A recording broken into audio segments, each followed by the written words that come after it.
Hello, everybody. This is your host, Christian, and today we have Veronika. Veronika, welcome to the Ledger Show. Hi, everyone. Glad to be here. So you are the CFO and Managing Director of Everphone. How did you end up there? That's a fun story. Actually, Everphone is a mobile phone as a service offering that was founded 2016 in Berlin. And at my former venture, we did cars as a service. We've been following each other around. We were funding our devices and our cars with the same lenders, being consulted by the same lawyers. And so I knew Jan, our founder, pretty much from the start. I know that at some point he was looking for a new CFO, as the former CFO wanted to go back to one of Jan's investors. And so it was a pretty cut timeline. He was leaving on very good terms. And he reached out to me to actually share my CV and brief his headhunters to find someone similar to me.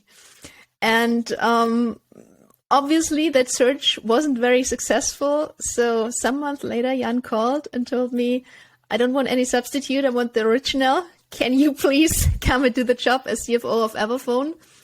And that's when we started talking in earnest. I've been onboarded since May 2022, so it's close to a year now, and it's been really an exciting ride with the whole team. I see. I mean, it feels like a super interesting journey. How big is the company right now? We're having 300,000 devices out in the market with more than 1,000 customers and a team of roughly 310 employees working out of Munich, out of Berlin, out of Miami, whereas Berlin is our headquarters and by far the biggest two offices. We're having one office for back office colleagues, which is in Berlin Mitte, and another one that is doing operations, staging of our devices, logistics, re-commerce, return management, and all those things that actually differentiate us from a simple leasing company, because we're offering also a full service solution for our customers, which comes with touching the phones, staging them technically, and sending them directly to the users. Okay, so it's more like an end-to-end service, not just leasing. Yes, okay, indeed. the hardware. Okay. So we had the pandemic, we had the war, and now we have a sort of, I don't want to call it financial crisis, but we're not far from that. With the collapse of Silicon Valley Bank just recently, like, how is the landscape for a CFO changing? Like, what's your take on this right now? Like, what are like your top priorities? As you mentioned, the CFOs are always the ones that worry a lot. Like Sheryl Sandberg said, the grown-up in the room, and being grown-up also means worrying about today, about tomorrow, and the day after tomorrow. So with those multiple crises, like Ukraine war, I also want to mention semi-conductor supply chain, which is affecting us, rising interest margins, which are also affecting us. It's been an intense year for startup CFOs. I believe the banking crisis might have stuck the ecosystem far worse than the former crisis. Many startups had parked deposits at Silicon Valley Bank UK and US, which luckily are not endangered anymore. My understanding is that they will be refunded by either HSBC or the federal government of the US.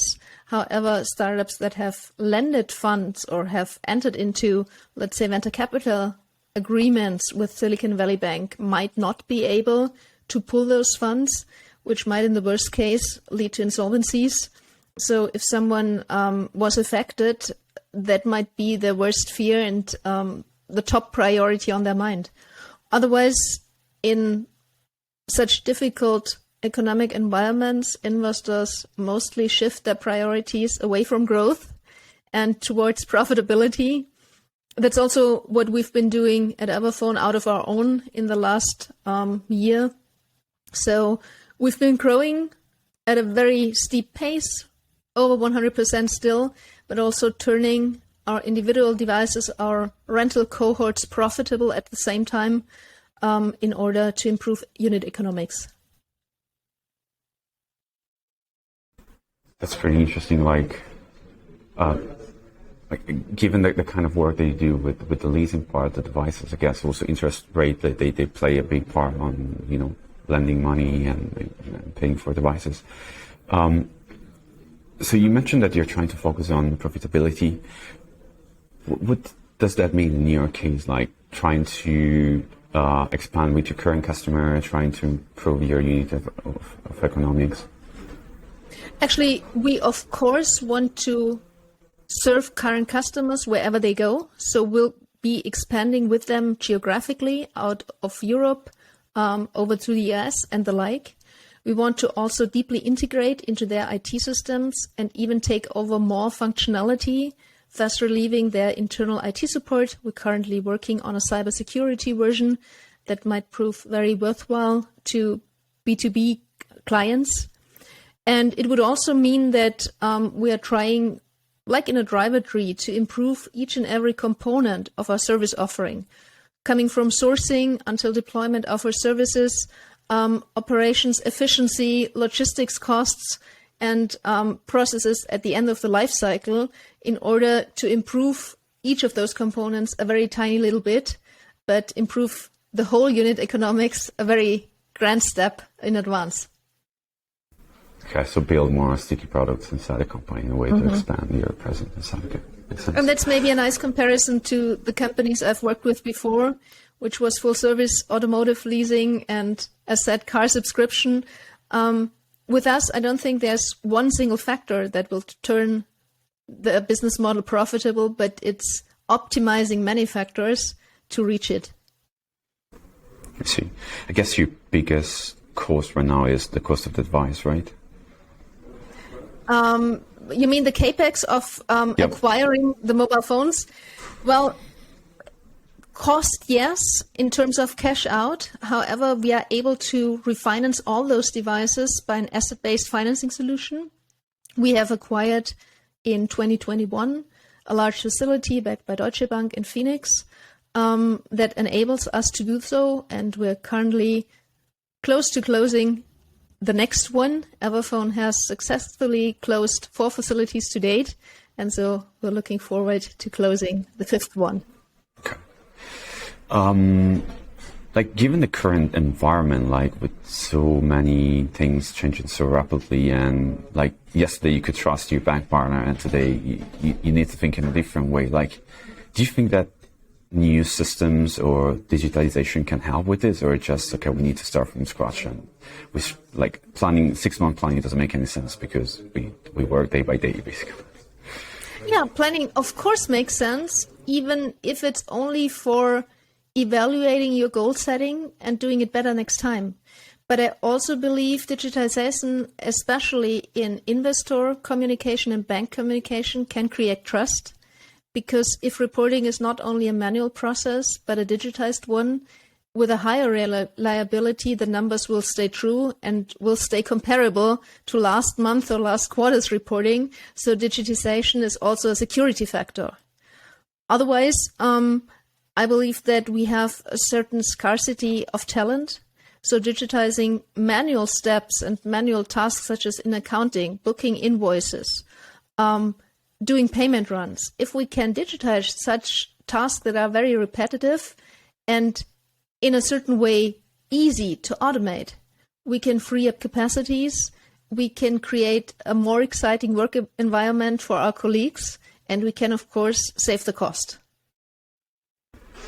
Considering the functions that you have inside, like under the CFO, basically, where are the things that you would like to allocate more people, because this is like critical, and this is where we need to have more leverage. Like we need to leverage the knowledge of the people instead of something that you mentioned the last time, just moving papers from left to right.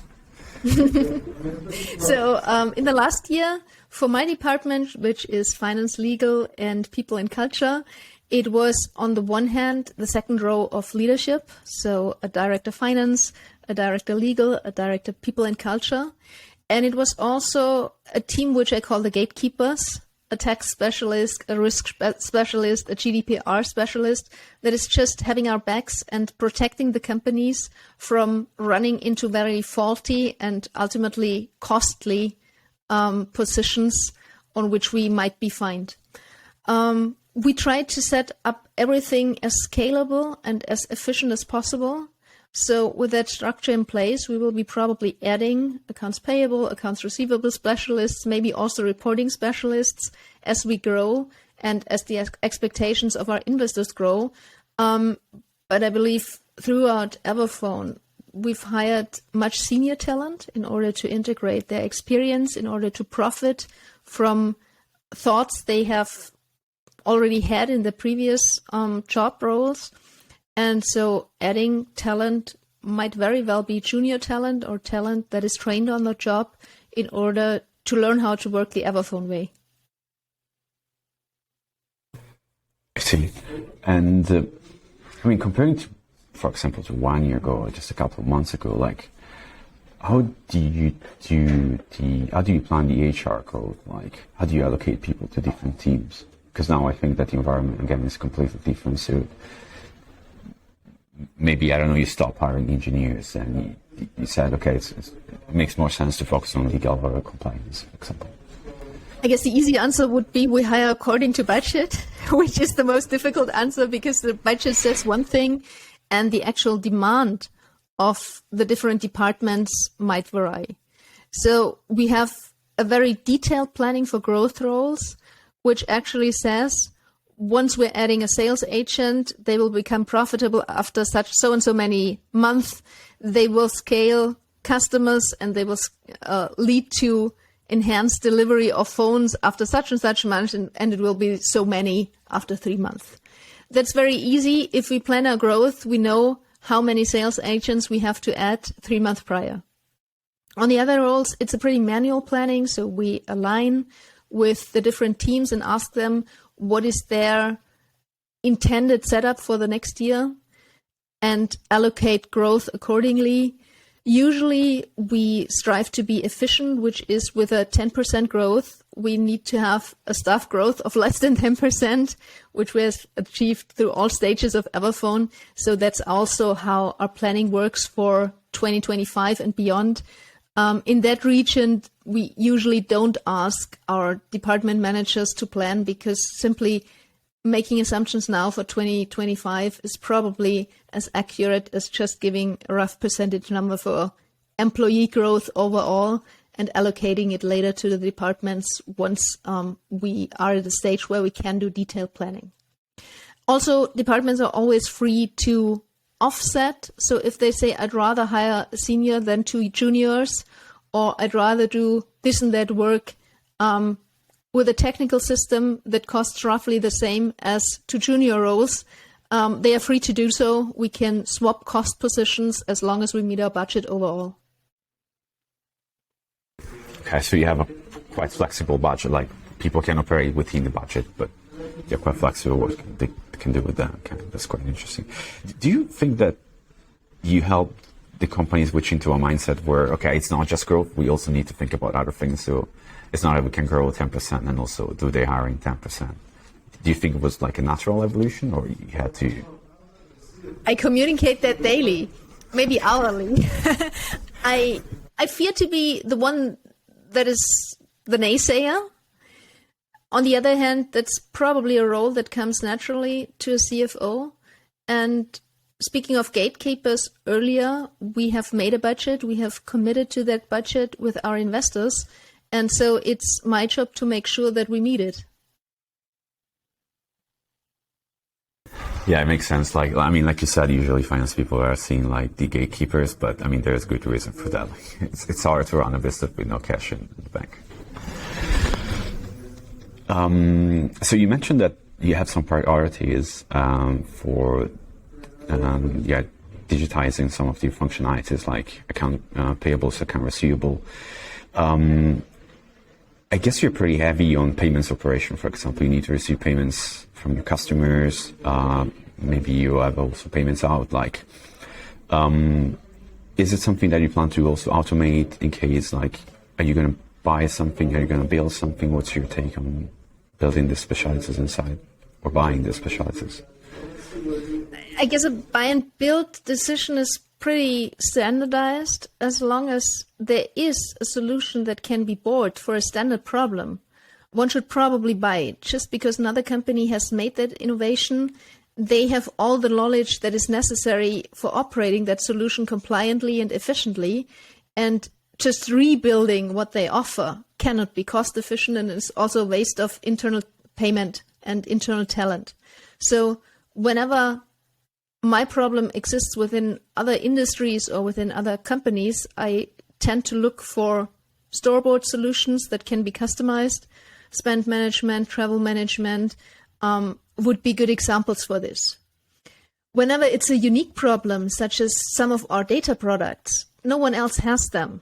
So obviously, they are fostering our unique business model, and that's why we are proud to build them in-house. We might even think of exploiting them externally as a second step, but we have the knowledge how to do it. We have to tailor them uniquely to our business, maybe also to other systems in which data is stored or in which people work.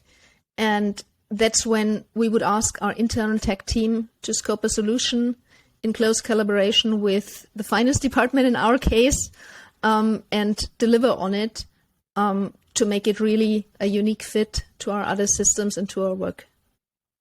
Okay. So you think there is a chance for the finance team to get access to basically tech resources from? Yeah, we have to, urgently. We do have a dedicated team. I'm very proud that we have. It's never enough, obviously. We could do so much more if we only had like 10 more techies working with us. But for now, we're satisfied that we made big improvements last years, from invoicing runs to automatic controls. And we will, of course, continue to do so. That's quite fascinating. Like, so these are people that they report to the CTO or to the line managers of the CTO. Okay. CTO and partially CPO. He's the one who's helping us to scope out topics and to also, fit them into a grander scheme. Oftentimes, our finance improvements would be also client-facing, such as invoicing, such as setup of customer organizations. And in that way, our CPO serves as a quality gate.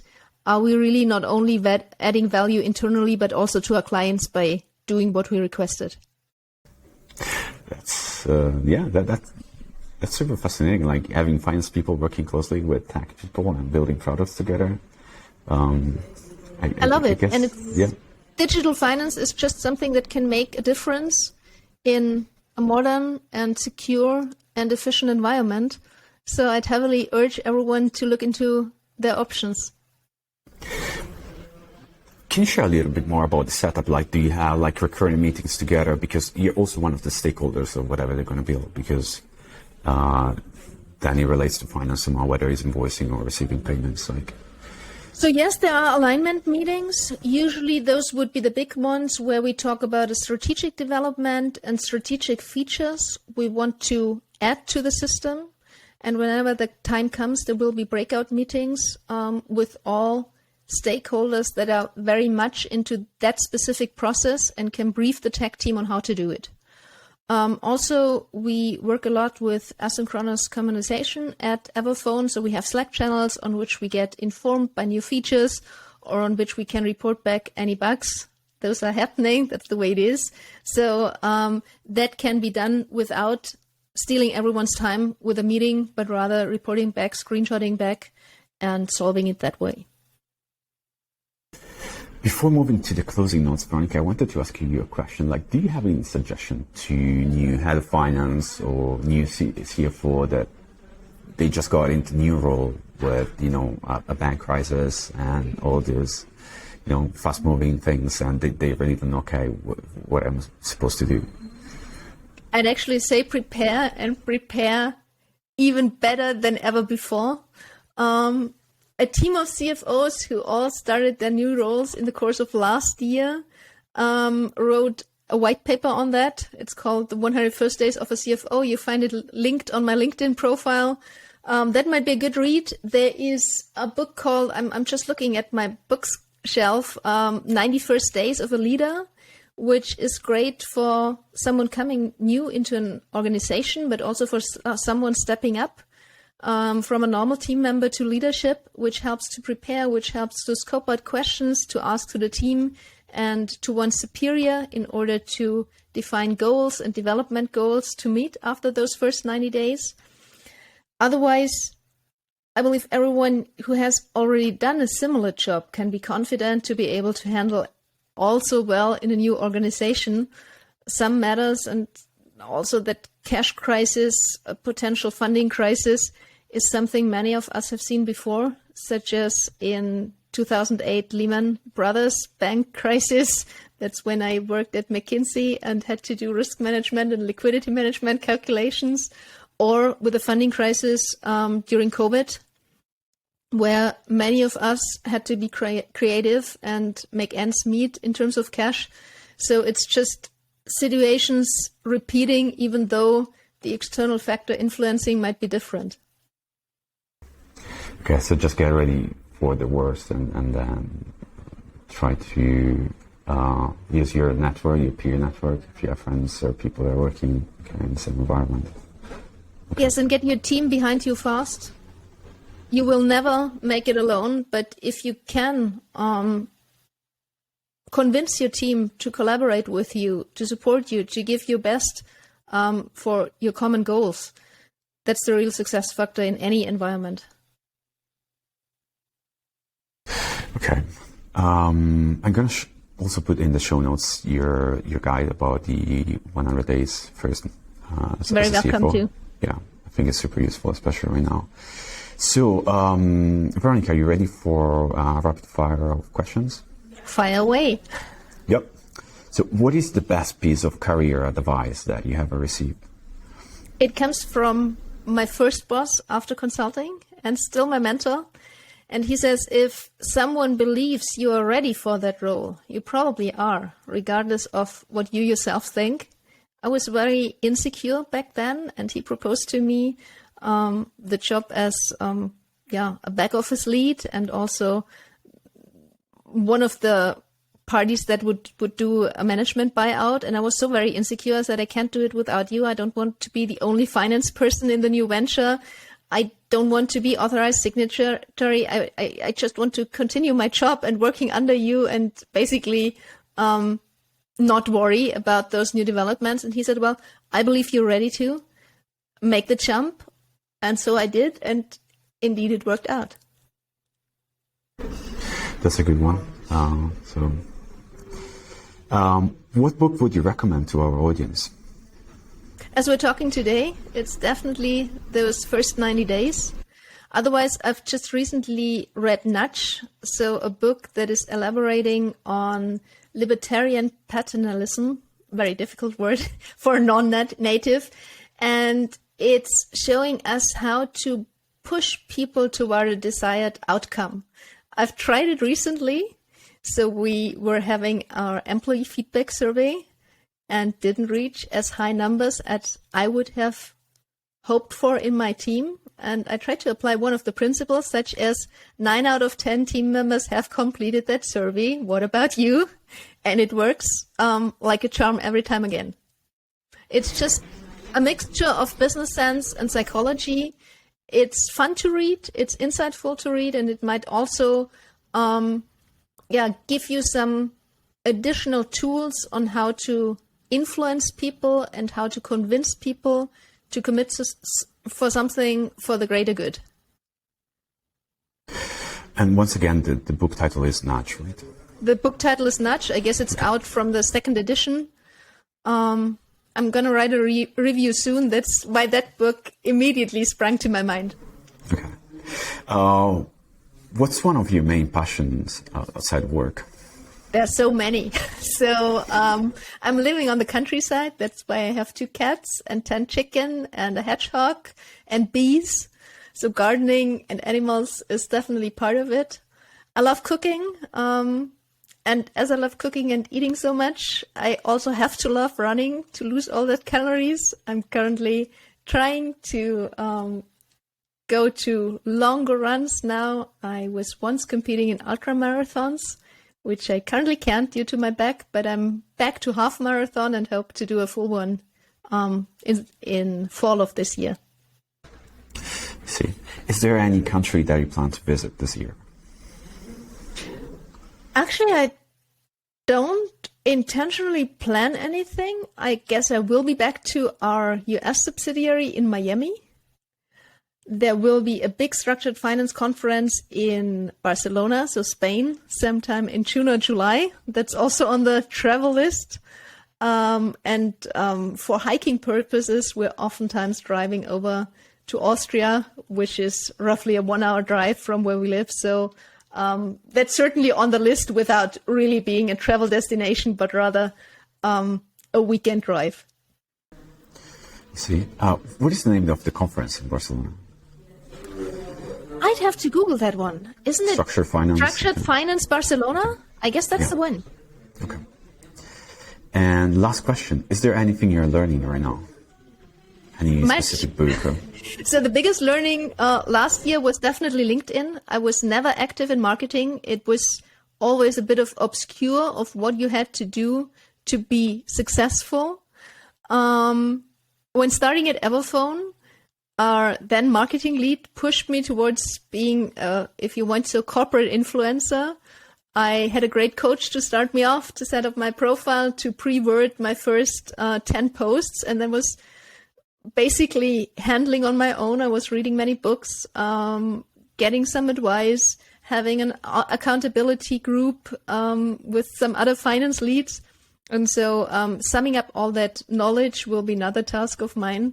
It's been great just because the way of thinking is so very different from that structured and linear and rigid finance way, just saying, have fun, play with the algorithm. You can do whatever, but you never know the outcome. This has taught me much more than a factual knowledge, but also kind of, let's say, playfulness. And of course, the great joy of content writing and of not only writing scientific papers, but also real digestible pieces of advice and of leadership rules and stuff. Yeah, that's quite cool. I mean, I also follow you on LinkedIn, and yeah, it really feels like you're doing great there. Thanks. Okay, so if people want to find out more about Everphone, they can visit the website, everphone.com. And if people want to get in touch with you, what's the best way? I guess it would be indeed LinkedIn. I also have a personal homepage, which you can find by typing in my very long and very complicated name, but LinkedIn is the quicker way, actually. I'm also going to put your personal website in the show notes, so Please people do. will have an easy way to access it. Okay, so Veronika, thank you very much for joining me today. It was a pleasure, and wishing you the best. Thanks for having me, Chris. See you all soon. Cheers. Bye-bye.